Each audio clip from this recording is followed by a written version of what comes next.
Higher power optics on Accurized rifles really found its role during the 20-year war and the global war on terror. And that need was fulfilled with the Mk-12 program. The need was for an accurate, lightweight, low recoiling carbine that could be used in both urban and rural spaces. And as it went from the special purpose receiver to a Mod O and a Mod H, but really that Mk-12 program was special because of three things: an Accurized round, an Accurized rifle, and a high quality optic. Now, it's never been easier to acquire any of those three. Even if you go buy a standard off-the-shelf quality built AR, it's probably going to shoot 1 inch to 1.5 inches if you are loading the right ammo. But one area, when I first started getting into all this stuff, that I struggled with to understand was the optic. There's a lot that goes into this optic, and to be honest, when you're shooting mid-range or long range, it is the part that you really interface with the most. Understanding what you're seeing, where your round is splashing, and how to deliver accurate and precise fire consistently, well, that's the hard part. So today we're gonna dive in and talk about what a good scope is if you're putting it on an Accurized system, what to expect, and how to shoot better with it.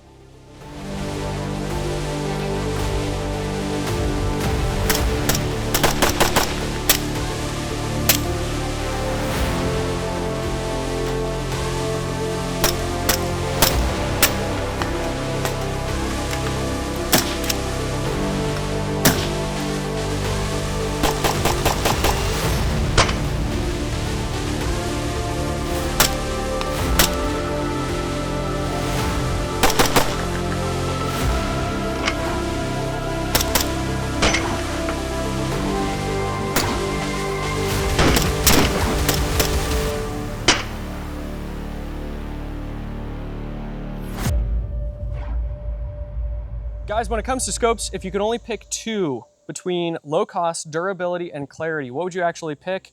Throw in the comments section. The sub button is free and Patreon is only $5 a month, but let's get down to business and talk about scope selection for Accurized rifles.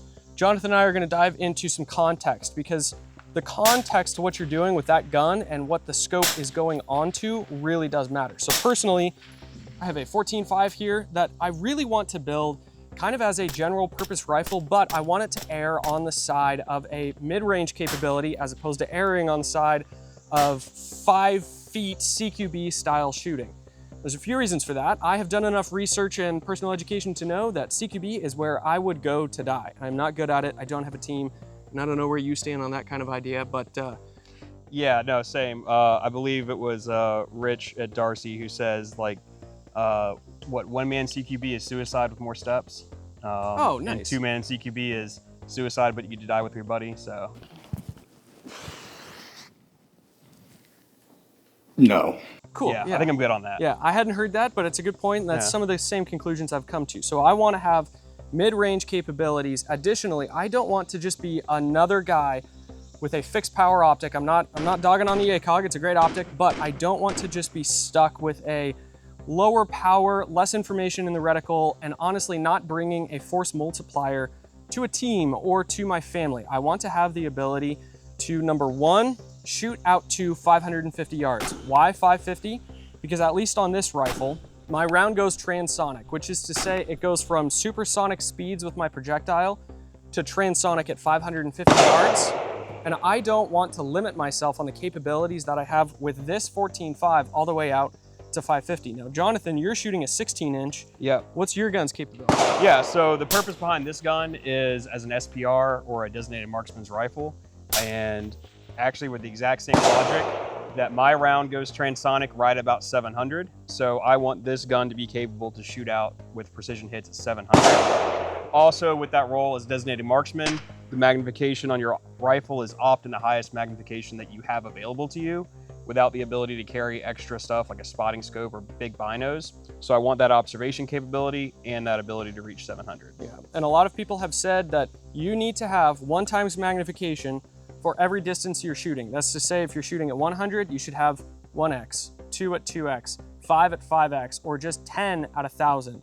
We've heard that for a long time because that's what the military has done. And both of us have come to a different conclusion. Yeah, very different conclusion. So for me, my rule of thumb is you want 2x magnification for every 100 yards that you want to engage to. Also taking into account that most every scope, performs its best at about 80% of its magnification range. At the very top end, you start running into some clarity. No matter what scope you're using, it's never going to be as good at its top magnification as it is at about 80% of its magnification.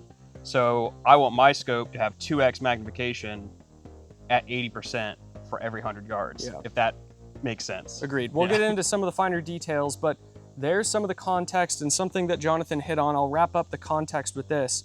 I don't want to just be stuck with a low magnification if I am trying to observe. Not everything that we're doing with rifles like this is always pulling the trigger. Sometimes you're looking at a deer and you're trying to decide if it actually has horns on it or not. And if that's the case, you need that higher magnification just to make a decision through information. So with all that being said, let's dive in and start talking about magnification selection on scopes. Gents, before we go too far, we can't thank some of the sponsors that make this content possible for you for free every week. Now, first and foremost, I know we're kind of getting into some of the weeds about what makes an optic good, and some of you care, some of you don't, but the truth is, it doesn't matter what quality optic you have if your mount is not holding it zero. There's a lot of good quality optic mount manufacturers out there, but my favorite has quickly become zero gravity, and the biggest reason for that is when I am mounting a dot on top. He has factored in how high you actually need to get your dot in order to clear most turret manufacturers. So this Leupold Mk5 has a really nice top turret, but the mounts don't allow me to see all the way through my Delta Point Pro unless I actually elevate it. And being that zero gravity has that feature already built in, I don't have to go buy any riser plates or anything like that. So if you're curious about zero gravity, what they have to offer, hit the link in the description. Next, guys, I know we've been hitting Wetworks for a long time, but Wetworks is quickly becoming, if not has already become, one of our favorite, if not the favorite nylon manufacturer out there. And one piece of kit that I really like is the helmet scrim. Now what this allows me to do is if I go buy a good quality helmet and I want to go from multicam to multicam alpine, or if I'm gonna go milsim and I wanna play with my buddies and they're like, hey, we're all wearing Ranger green, I can just go buy some scrim. It breaks up your outline, has good IR concealment, as well as it adds some extra color in order to, so you can LARP with the boys and actually look good, as well as his night vision retention lanyard, which means that I can throw my nods on easily and lock them into place without having to fiddle around with small little clasps. And finally, if you are getting into some of this stuff, you have to consider night vision. Now, just like optics, night vision can be kind of a daunting topic to really get into.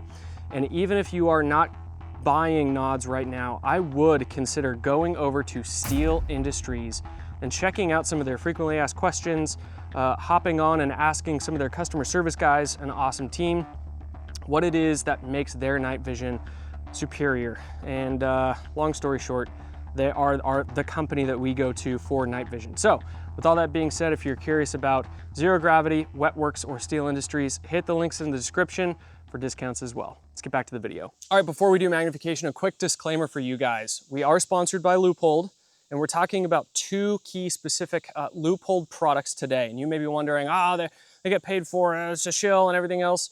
Yes, they do pay us. We do get free product, but I have been a huge fanboy for over a decade before they even sponsored us. I've been able to be friends with some of the employees over there long before Dirty Civilian got started, before I moved to Tennessee, all of that stuff. So I can't honestly tell you guys that I'm not biased, because I am. My parents raised me in a Leupold fan home, and I married into a Leupold fan home. It's in my DNA. Now, all that being said, the topics that we're covering right now hopefully can relate to all of the other long list of high quality or mid-tier brands that you're looking at buying. So as we talk about some of these Leupold scopes, try and think about how they actually apply to some other purchases that you may make in the future. Again, with that, let's now move on to magnification. One of the first things that people notice when they pick up a scope or are scrolling online is the magnification range of the optic. And that still is only a small component of the gun itself, or I should say of the optic itself.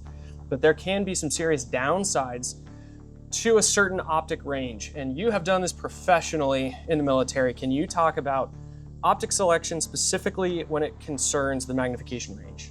Yeah, definitely. So like we touched on a little bit earlier, making sure that your optic matches the range that you're looking to engage.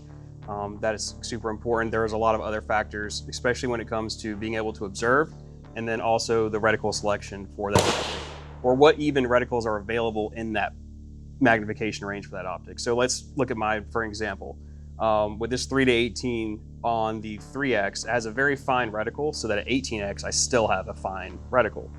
And at 3X, this is essentially just an observation device because most lighting conditions, most backgrounds, my reticle is completely washed out. Yeah. So I can use it to spot targets, but then I would need to mag in order to actually be able to take a shot. Yeah, and we'll talk more about reticle selection, but as you're talking about magnification, you also have to understand what the reticle is doing in conjunction. The two kind of have to be married together, which is why I have selected on my 14.5 the 2-10, because I want to have that lower magnification at 2x and still have a reticle that is very functional and fast. Now it helps that it's also illuminated. We'll talk about pros and cons of that a little bit later, but it's crazy how just by looking at the magnification, you also have to compare and contrast. Well, what am I doing with the gun, and is it functional in all of the ranges? And I would agree, I have the same optic, Mark 5, 3.6 to 18 with a PR2 reticle. I love that optic, but it's still, to my eye, not very usable to shoot with. Lower than about 5x, whereas something like the 2-10 is very functional at all ranges just because of that reticle. So that reticle is really going to come into play in regards to how functional the magnification is. But something also starts to change when we talk about getting more magnification or less magnification. And is there a range where, let's say that you put a 5-25 on a 16-inch rifle, 5.56 specifically. What are some of the downsides of over magnifying or buying too much optic for your rifle? Yeah, so you start running into a couple of issues when it comes to weight and rail space. For the first thing that comes to mind is, a 5-25 is going to come out to about here. So you're very much limiting thermals that you can clip on in front, having room for a laser aiming module without doing some really weird cockeyed solution. And then you also run into that same issue where with a 5.56 rifle, your main engagement range, you may want to reach out to 700, but that 200 to 500, that's kind of your bread and butter. And that reticle and that magnification isn't really going to be, it's set up for even longer ranges. It's not really going to be optimal for the optimal engagement range of your rifle. Yeah. There's a mismatch. Agreed. And it's also, he brought up a really good point, which is thermal or clip-on night vision. As your optic gets too big, or also as your magnification gets too big, you start to actually run into some problems, being that all you're doing is you're magnifying a screen or an image that becomes pixelated. So you have a thermal, which thermal do you have? I have a Sting IR, which is a 384 core. Okay, I have a Gen 1 RH25. What magnification range starts to become too much for your thermal? I can't, so it starts at 3.6, I can get to about 4 before I start getting too pixelated. And even the issue with this setup is that at 3X or at 4X even, depending on the color of thermal that I'm using, my reticle will get washed out in the thermal. Yeah. So I lose my aiming point and I have to really play with the settings in the thermal just to get it to work. Yep. Whereas opposed to my 2-10 that has the older reticle, it's perfectly clear at 2X, 3X, 4X, and the reticle is nice and bold. Yeah, and that's again why I went with a 2-10 with the reticle selection that I have, because I can throw a thermal on in front of it, and being able to go down to 2, kind of going from the 1 to 4 is really the optimal range for most thermals these days, at least inside of a reasonable price point. So having that 2 times magnification just means that my then thermal is a lot more usable on that system as well. Now, all that being said, if you call for more magnification, something starts to change in optical design. And talking to some engineers that know far more than I do, when we zoom in the magnification range, you are typically sacrificing either field of view or your eye relief, the eye box. So let me define those real quick. Magnification is how much zoom you give the optic. Field of view is when you are looking through your scope, generally measured at 100 yards, how much left to right linear space in feet can I actually observe? And then your eye relief is a 3-dimensional space. When you put your eye down behind an optic, there's all of these lenses of glass that can move on the inside, and there is a perfect space where you can see through the optic and get a full crisp picture. Move too far to the left, to the right, high, up and down, whatever, and you're not gonna get a full clear picture until you can't see through it at all. So when you change any one of those things, a better field of view, better eye relief, or better magnification, you actually start to give up and sacrifice something else. All right, so just as an example for you guys, when we're comparing kind of that triangle of all three of these concepts, the 2 to 10, the smaller optic, has nearly double the field of view. I can see more at its lowest setting when compared to the 3 to 18. Well, no duh, that makes sense. It has a smaller magnification range, so I can see more. Now, why does that matter? Because if I am scanning, let's say Jonathan says, hey, there's a target way out at 500 yards, it's under the biggest tree out there just to the right of it. If I'm looking for the tree, or if I'm scanning between targets, I am simply going to see that target faster when I have a lower magnification and or a better field of view. I can view more through my optic. But this does have a lower magnification range than this guy. So what happens when we compare them both at 10x magnification? At 10x, the 2 to 10 views about 10.5 linear feet, whereas the 3 to 18 is able to see 18.3 feet. So this is a great example of what Jonathan alluded to prior, which is when you start to max out the magnification on your optic, it's not that it doesn't perform, it's not that you have a garbage eye relief, it's not that the reticle doesn't work, it's simply that you start to sacrifice some of that optic's best capabilities. Whereas on something like this, both at 10x, you have a better viewing space. You're observing more information. So in regards to magnification, clearly there's a lot more to consider than just how high does it actually go and how far can I actually see? There's so much more to consider there. But if you'll notice, some guys out there, like let's just say the Marine Corps, have not gone with a 2 to 10 or a 3 to 18 for their general purpose rifles. They've actually gone to a 1 to 8 VCOG. Now, for my eye, the king of shooting at 0 magnification is still just a red dot. And there's a ton of upsides to having a red dot incorporated with some of these optics. So what are you using your red dot for? Yeah, so I use my red dot for basically everything 50 yards and in. And then I'm also using it when I shoot passively with night vision. And then I often run a gas mask, so being able to aim through that top dot with the gas mask on, it's super easy. The other thing that I would say that I use it for a lot is actually getting on target. Again, when I'm just scanning with the naked eye and I see the general area that I want to be aiming at, if I aim with my red dot, and I drop my head into my scope, generally my scope will be aligned with my target. Yeah, agreed. Passive aiming with night vision, gas masks, CQB kind of stuff. Everyone is already elevating their red dots, so why don't you just elevate it with a scope?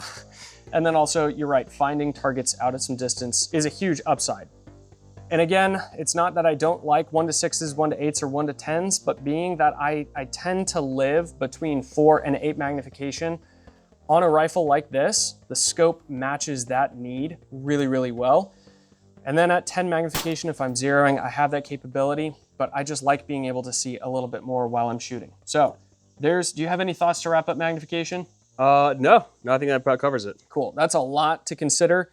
Let's move on to the next, which is reticle selection. This is actually a component that will make or break a scope, at least for me. Previously, Leupold did not have reticles that I liked for either of these optics.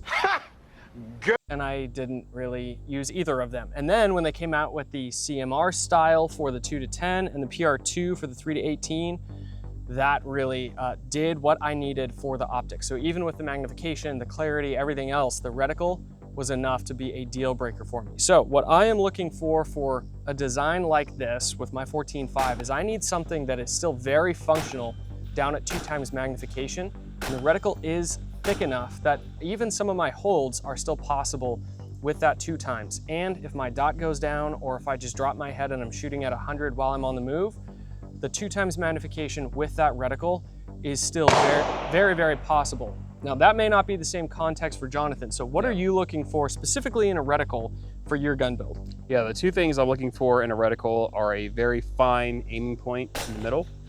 So a very small dot in the middle of the reticle to aim with, especially shooting precise shots at distance. Not having that occlude the target is really important to me. The second thing I'm looking for is a Christmas tree style reticle that's going to allow me to use holds when I don't have time to dial. So I do use a mix of dialing and holding, but I want that Christmas tree so that I can hold, and I can hold for wind, as opposed to having to dial turrets every time. Yeah, exactly. So you'll notice both of us are shooting Mil radian as opposed to MOA style, but another very common system inside of a reticle is a BDC, or ballistic drop compensator, where your subtensions that are going on your y-axis up and down, they're actually spaced out for a specific projectile at a specific altitude, going a specific speed, the grain weight and everything, and then in theory all of your rounds will land at those subtensions depending on how far out it is that you're shooting. Neither of us have BDC style. Do you want to dive into a little bit of that? Because you've actually used those professionally as well. Yeah, so I'm a big proponent of the ACOG for its intended purpose. Its intended purpose as a general purpose scope for 0 to 400 yards. I think it's great for that, and I've used that BDC a ton.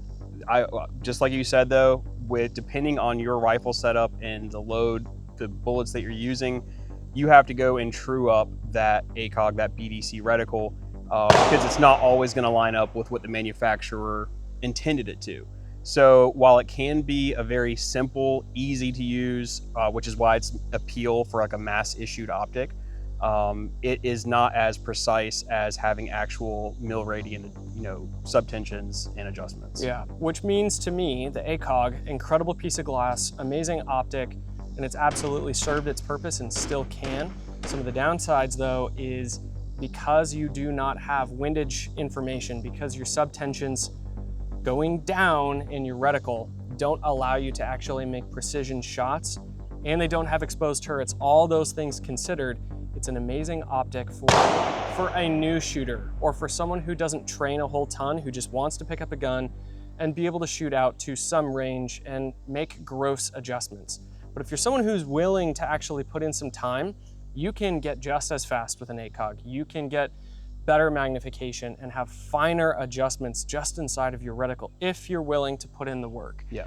So it works for thermal. It works as a general purpose optic. The reticle itself, the downside is it just doesn't give you the information that you need to start to become more of an enabler than a general purpose rifleman, let's just say. But another thing to consider is what style of shooting it is that you're actually doing, which then bleeds into, do you need exposed turrets? So what are different ways that people can actually get rounds onto target out at distance? I mean, people can do the Kentucky windage. Okay, we're about to take the shots. I want to believe. Yeah, you can just guess. You can shoot and spot your splash, hopefully, and just walk it on. But the two most common ways that you're going to get your bullets onto target is by dialing your turrets or by holding in your reticle. Yeah. So you'll hear a lot of people talk about the difference between dialing versus holding. Dialing is just when you're actually taking your exposed top turret, which you would be using to zero your gun, which really is just putting your projectile, lining that up at a certain distance with where your main point of aim is in your scope. Once you zero everything, hey, you could change your zero to a certain degree in 0.1, 0.2, or MOA style turrets. And now you're making adjustments mechanically inside of the optic. As far as the military goes, were you guys encouraged to dial and change your zero and make those adjustments in the optic? So back in my day, now keep in context, this was 2008, 2009, and I was shooting a Leupold Mk4. Dude, you're old. I know. 2008? I know. So it was a Leupold Mk4. It had a mil dot reticle with a crosshair mil dot and MOA turrets. So if you're someone who really knows that you're never going to be holding, typically because there can be some human error involved in holding inside of the reticle. Let's say you're a hunter or you're a PRS shooter and you know, man, I'm really never gonna be actually holding. I just want to dial my turrets and have the mechanics inside of the optic be super precise. You could go with a very, very simple reticle and not have to stress about all the information below. Now, I want to be able to have both capability. I need information below my reticle, my main point of aim, as well as have the ability to actually mechanically dial my holds. The thing that you have to practice is, dude, if you have changed your mechanical dial, those holds inside of your optic, every time you come off the gun, you need to be able to reach up and make that adjustment as needed. So all of this has to do with some training. The last part in regards to the reticle, we'll wrap it up with this, is the question, do you need illumination or not? Now with your system, if you could have an illuminated reticle in there, would you want one? Yeah, I would like to have the option. You know, my previous scope before this was a primary arm scope, and it was 3-18 as well. It was illuminated, and I do like that for dusk and dawn and some mixed lighting conditions. Helps the reticle pop a little bit more. That being said, not having it is not by any means the end of the world. Yeah. I can usually get by. The two use cases that I see illumination being really needed is one, when you're clipping on either thermal or night vision. It's really nice to be able to have that. And next is, let's say that you're in a very well lit area, but you're looking into shadows because there's a ton of trees or buildings or a window and it's hard to see in there. Now all of a sudden you start to get a really dark image through your scope, and your reticle is looking into a dead space, a really dark space as well, and having that contrast is super nice. Finally, if you do have a lower magnification optic and you're shooting fast up close, boy, it is a lifesaver to be able to have something that is red or green that is illuminated to really draw your eye, and you can snap to the center of that optic. Yeah. So I know there's a lot there, but there's a lot of considerations that you need to take in when you're considering the reticle. And I'll finalize by saying sometimes you cannot get the reticle that you want in the style magnification that you want, simply because if it's front focal and you are magnifying the reticle as well as your image, that reticle is just going to be too thick. So there's always going to be trade-offs when you're combining your magnification range and then your reticle. With that, let's move on to the next segment.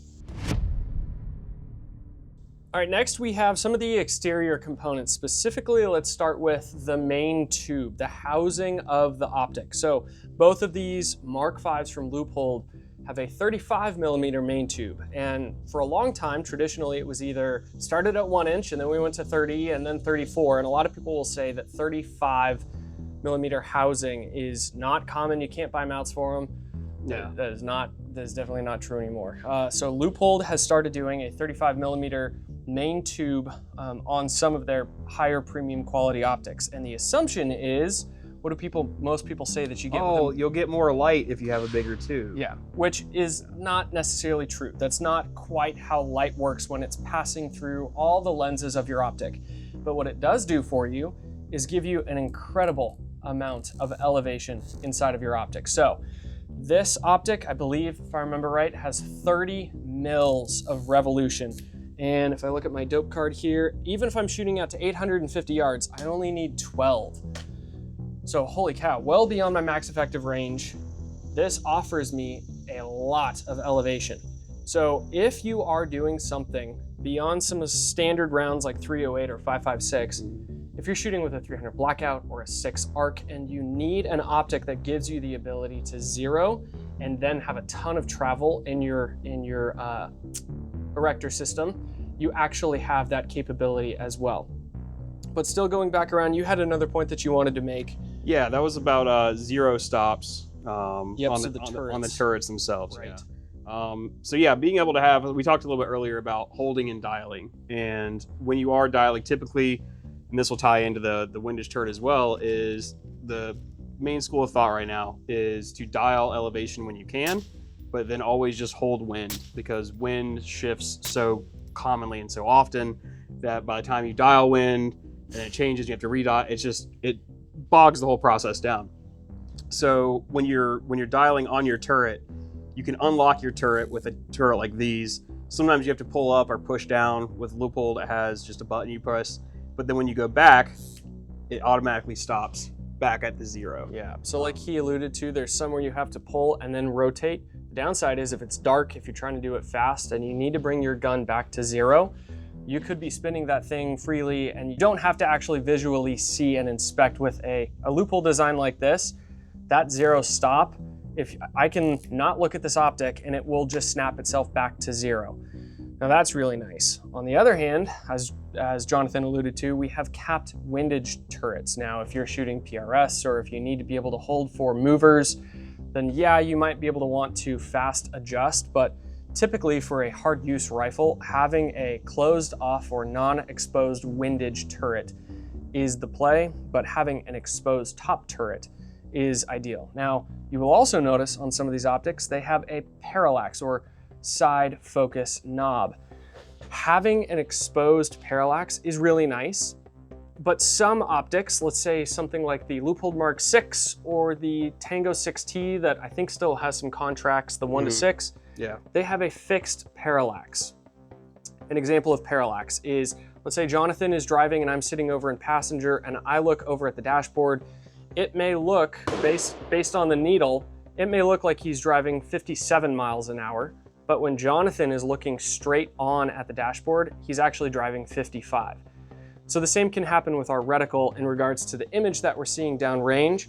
The parallax adjustment is just overlaying our reticle with the actual image. And if you are trying to take a precise shot, it's really nice to have that. The last thing I'll say about parallax though is a lot of people assume, man, if I'm shooting way out there, parallax, I gotta make sure this thing is set. When in reality, parallax is a problem and becomes a bigger problem the closer you get to your target. So it's gonna be a serious problem that you're gonna see on paper at 50 yards, but it is not going to be nearly as big of a problem at 500 or 600 yards. So, do you need an exposed parallax knob? That's gonna be on you. I like to have mine, but for the most part, it's usually set at about 300 yards, and I'm generally leaving it there unless I'm zeroing or doing something like that. Now, getting into eye relief, as we talked about before, is just how far away or close you need to be to that optic. And having, this is not a scientific term, but what people are calling an eye box is how flexible or forgiving that optic is. And the more you magnify, the higher magnification, generally, the eye relief in that eye box is gonna be less forgiving. You're gonna have to really fight in order to be precise and fine. But what a lot of people don't talk about is the size housing around the optic. So if I have a good eye relief and I can get that optic further away from me, it's easier to see around the housing of the optic. It's something that, again, specifically Leupold and a lot of high quality manufacturers are proud of is having a thin housing around their ocular lens and the rest of the optic so that it is not occluding the space that you're trying to see downrange with your exposed eye or if you're hunting for a target. So something cool that you can do is if you're in a gun store and you're looking at different optics, is you can hold them up at whatever magnification that you want, find your perfect eye relief, and then allow yourself to kind of pull your eye out of the optic and look around at the housing of the optic and see how much material is actually obstructing my field of view here. And again, yes, sponsored by Leupold and all that stuff, but to my eye, I'm a big fan of these optics for that reason. There's a lot that goes into why scopes can be incredibly expensive or cheaper. When you get down to some of those finer details, you start to notice some of that stuff. Do you have anything else that you want to add in regards to housing or turrets or anything like that? No, I think that about covers it. Perfect. All right, well, let's move on to the next segment. All right, and finally, a consideration that a lot of people have is the weight and the length of the optic. So the weight matters more than just how much weight do I actually have to carry. Yes, that does matter, but when you drop or when you shoot or when you impact the whole gun, the more mass that you have inside of the optic, the more energy is actually going to be then transferred into the optic as well. So a lighter housing, a lighter optic altogether does certainly play into the strengths of durability. And you and I have touched on this before, but what are some of the concerns around the length of the optic? Yeah, so I mean, biggest concern about the length for me is just the ability for enablers. So your clip-on thermal, your light, your laser, all that kind of stuff, having room on your rail, physically just having room. This is a 13-inch ripcord rail, and with this, I have just enough room to clip on a thermal and have a laser in front. Yeah. But it is, I think I have one spare Picatinny slot. Yeah. You know. My gun, the optic is about a little over 11 inches. I have the same handguard and the same problem. In order to run the laser and the light and the pressure pad where I want, things need to move to where I don't want them in order to get thermal on there. So it's doable, But that's all kind of dictated by the length of the optic, and getting very compact, small optics is almost impossible, if not really expensive. And that starts to drive up costs that, you know, the customer is also gonna have to pay for. So this one comes in at about 24 ounces. Yours is a little bit more. Yeah, it's 26 ounces. 26 ounces, right. But all of these other accessories, whether it's a light, a laser, a red dot, all those enablers is really what starts to become the capability built into the same AR platform that guys were shooting in the 70s. So be picky about what it is that you're actually spending your money on and what it is that you need for the gun. But it's also worth noting a few things that can be dislikes. So there are some things with both of these optics that I don't like. A great example is in that optic, because the reticle is so fine, it's a win when it's magnified, but it's almost unusable down at 3x magnification. So I'm not an optical engineer, but man, it'd be really nice to have a 5 to, or a 4 to 18 with a reticle that was usable, costed less, maybe was a little bit shorter. Yeah. And then on both of these, the windage turret, when I actually uncap this turret, the line for zeroing my windage does not line up. Or maybe it does, but it's really difficult for my eye to see where is actually zero on here. I know that's just the way that the optic is made, but if Leupold could come up with a way for me to visually inspect and make sure that this is actually at 0, not 0.1 or 0.2, but 0, that would be amazing. Is there anything else that stands out for you that are kind of some dislikes? Yeah, so I would say the only thing that I dislike about this scope is that it's not illuminated. You know, for those varied lighting conditions, that would be nice to be able to have an illuminated reticle. Other than that, everything's great. I had the same kind of issue with the windage turret with a 0. It depends on if you're like looking at the scope or you're back behind the scope. I'm not sure which one I'm supposed to be at, but it is a little hard to line up. Yep. Other than that though, no real complaints. Yeah, and lastly, for this reticle at least, it seems like they kind of designed this for a military or law enforcement style application. I would really like to have a clear spot off to the side where I could mill something at distance, where I have 0.1 adjustments all the way out to 1 full mil where I can range things. So guys, to wrap this up, what I don't want you to feel like you have to do is run out and buy a new scope. And I know that a lot of some of these talking points may be beyond some of your needs because you're just a weekend shooter at best, and sometimes you can only get out to the range once a month. Totally understand that, but what I have found is that when I understand optics and optic selection, what reticles have to offer, and all of the mindset behind that, it opens up the whole world of longer range or mid-range shooting, simply because optics have to be designed to function well with longer range shooting. So when you get how these tools work and what they're designed for, you, through osmosis, I guess I'll just say, you start to soak in a different mindset around shooting as well. Now, again, a lot of these applications and concepts can be applied to all the different brands that make optics. While we are sponsored by Leupold, you should absolutely be asking some of these questions in regards to optics themselves. And even if you already have a decent setup, I just encourage you to go hit the range or do some research about what you have, bring a dope book, and start gathering information about the tools that you already own.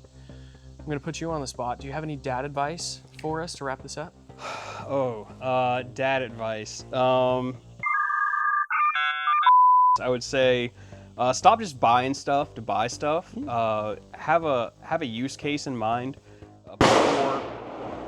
Also, wear ear protection is also good dad advice. But on top of wearing ear protection, always make sure that you have a purpose behind what you're purchasing, that you're doing your research before, and that you have an actual use case for it, as opposed to just buying something and then hoping to find a use case later. Dang. Because I've never done that. That hits home. Yeah, ever. Not talking with experience at all. Well, with that, guys, thank you very much for watching. Jonathan, you are a little bit more of an SME in this world than I am. Where can people find you if they have some questions? Yeah, so you can go to HavocTwoOne on X or Twitter or whatever. And then you can also go to HavocTwoOne.com. With that, we'll see you next Saturday. Wear ear protection, kids. Hey, what do you think about LPVOs? We almost got into that. Yeah, so LPVOs, yeah. I mean, so what's great about LPVOs is that everyone runs them with a top dot. And so they're using the top dot to aim at 1X anyways, which means they're not using the capability of the 1X of the LPVO. Because of how scopes are designed, to be able to function at 1X, it sacrifices all of its performance at the higher magnification. So just like you mentioned earlier, with LPVOs, you're leaving it on 4X or 6X or 8X anyways. You're not using the 1X, which you're sacrificing quality to get. So why would you why not just run a 2 to 10, or if you're going to use that mid-level magnification, that 4X, run an ACOG, save yourself some weight, save yourself some space, save yourself some money. You're running a top dot anyways, so like what are you doing with the LPVO anyways? That's it. I don't really have a strong opinion about it though. No, clearly not. No. Not at all. Although I'm with you.